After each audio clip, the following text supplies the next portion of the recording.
Dikabarkan jadi tersangka KPK, ini respon mentan Syahrul Yassin Limpo. Menteri Pertanian Syahrul Yassin Limpo buka suara perihal kabar dirinya yang bakal ditetapkan sebagai tersangka korupsi oleh Komisi Pemberantasan Korupsi atau KPK. Syahrul mengaku tak mengerti terkait isu dugaan kasus korupsi yang terjadi di Kementan yang menyeret namanya. "Oh, saya tidak mengerti itu," kata Syahrul Yassin Limpo di Kabupaten Solok, Sumatera Barat yang dikutip dari Antara Rabu pada 13 Juni 2023. Ketika ditanya lebih jual soal penyelidikan dugaan korupsi di Kementan yang dilakukan KPK, ia enggan menjawab pertanyaan awak media dan langsung menuju kendaraan dinas yang sudah terparkir. Syahrul lalu meninggalkan lokasi peninjauan kawasan pengembangan bawang merah yang berada di Kabupaten Solok. Sebelumnya, Komisi Pemberantasan Korupsi buka suara soal mencuatnya kabar Menteri Pertanian Syahrul Yassin Limpo telah ditetapkan sebagai tersangka dalam kasus korupsi. PLT Deputi Penindakan dan Eksekusi Komisi Pemberantasan Korupsi Asep Guntur menyebut kasus dugaan korupsi yang menjerat Syahrul Yassin Limpo masih dalam proses penyelidikan. Saat ini masih proses lidik, kata Asep, dikonfirmasi Suara.com pada Rabu 14 Juni 2023. Asep mengaku belum dapat menjelaskan secara rinci soal kasus yang menjerat mentan tersebut.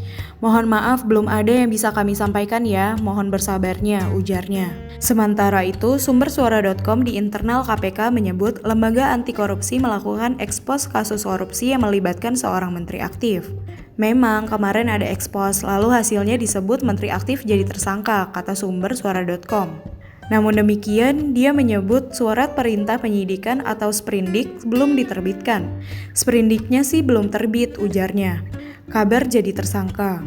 Kabar mentan diduga dijadikan tersangka diketahui berdasarkan unggahan akun Instagram @pdeoproject pada Rabu 14 Juni 2023.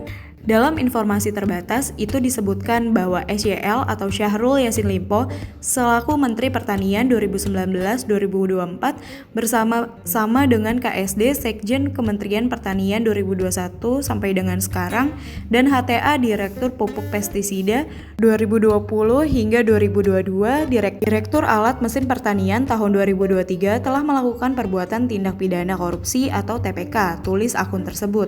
Dituliskan, Menhan dijerat dengan pasal 12E dan atau pasal 12B UU nomor 20 tahun 2001 tentang perubahan atas UU 31 tahun 1999 dan pasal 3 UU nomor 8 tahun 2010 tentang TPPU Jungto pasal 56 dan pasal 55 ayat 1 ke KUHP. Disebut pula, Syahrul Yassin Limpo sudah berstatus tersangka sejak 16 Januari tahun 2023.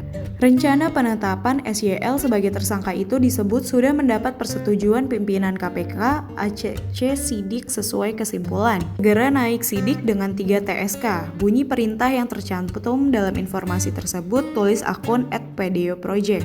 SYL DKK diduga terseret kasus dengan penyalahgunaan SPJ yang notabene termasuk keuangan negara, pasal 2 atau pasal 3 UU Tipikor.